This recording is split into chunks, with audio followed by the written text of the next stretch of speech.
देखिए, big stocks में सबसे पहला है पेटीएम।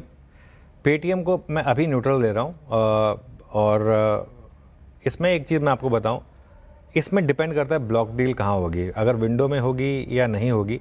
अगर विंडो में होगी तो हम ग्रीन कर देंगे, अगर विंडो में नहीं हुई तो हम रेड कर देंगे। जब 9 बजे हम रिविजिट करेंगे इसको तब। लेकिन मैं थोड़ी सी कन्फ्यूजन दूर कर देता हूँ। बेचने वाली कंपनी भले ही विजय शेखर शर्मा की हो, लेकिन उसका इकोनॉमिक इंटरेस्ट जो है वो एंटफिन का था। अब इसमें एक चीज़ ये है कि अब ये डिस्क्लोजर अब आया है। पहले कई बार ये बात हुई है कि पेटीएम में कोई चाइनीज़ एंगल बचा नहीं है, तो अगर ये था तो ये बात शायद पहले आनी चाहिए थी। और अब 10% में से 5% बेचे तो इसका मतलब टेक्निकली 5% अभी भी एंटफिन के पास है, डायरेक्टली नहीं है।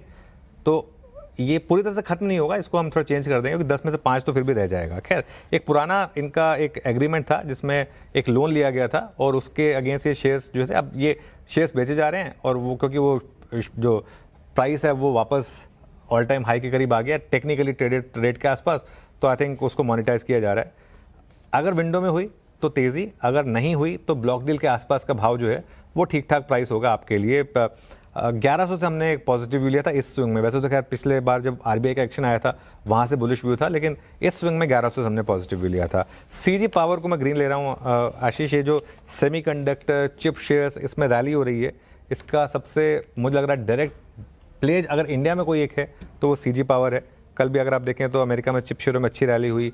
Micron, SK Hynix, ADR, Intel, ये सब अच्छे भागे। चार्ट पर भी मजबूत है। सारे पावर इक्विपमेंट स्टॉक में सबसे स्ट्रॉन्ग यही है इनफैक्ट। इसके अलावा एक ट्रेड जो मैं ऑलरेडी एक्सप्लेन कर चुका हूँ, दोबारा बात कर लेता हूँ। MCX ग्रीन, BSE रेड, एक बड़ी ट्रेड चल रही है इस समय, BSE वर्सेस MCX। कैश का सीधा इम्पैक्ट BSE पर, आज एक और डाउनग्रेड आया BSE में, और कमोडिटी ट्रेडिंग में ज़बरदस्त रिकवरी है। तो इस वजह से MCX ग्रीन में है। BSE क्यों रेड में? क्योंकि MCX के उलट BSE के वॉल्यूम्स गिर रहे हैं। पिछले 2 हफ्ते में अगर आप देखेंगे तो वॉल्यूम्स में काफ़ी ज़बरदस्त गिरावट आई है। और कल एक डाउनग्रेड आया था जेफरीज का, आज एक नुवामा का डाउनग्रेड आया है। नुवामा ने भी 22 से घटाकर होल्ड किया है इसको, और टारगेट भी 4090 से घटाकर 3240 पर लेकर आए हैं।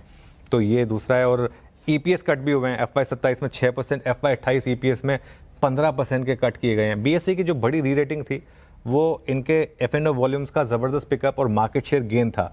अब उस थीसिस पर एक ब्रेक लगता हुआ दिखाई दे रहा है। इसके अलावा ओबेरॉय रियल्टी, ये एक और स्टॉक है जिसको मैं ऑलरेडी ChatGPT में डिस्कस कर चुका हूँ।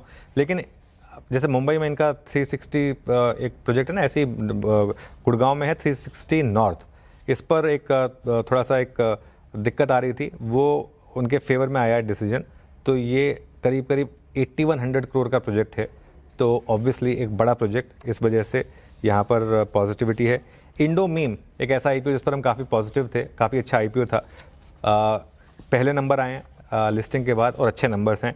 EBITDA 25% उछला है, मार्जिन 29 से 33 पर आए हैं, और प्रॉफिट में भी शानदार ग्रोथ है। इसके अलावा जो EMS प्लेस हैं, सिरमा और PGEL, PG इलेक्ट्रोप्लास्ट, यहाँ पर पॉजिटिविटी है क्योंकि इन 2 कंपनीज के समेत 31 कंपनियों को अप्रूवल मिला है। तो इस वजह से ये और 2 स्टॉक्स हैं जो आज मेरे रेडार पर रहने वाले हैं। लीजिए, ये है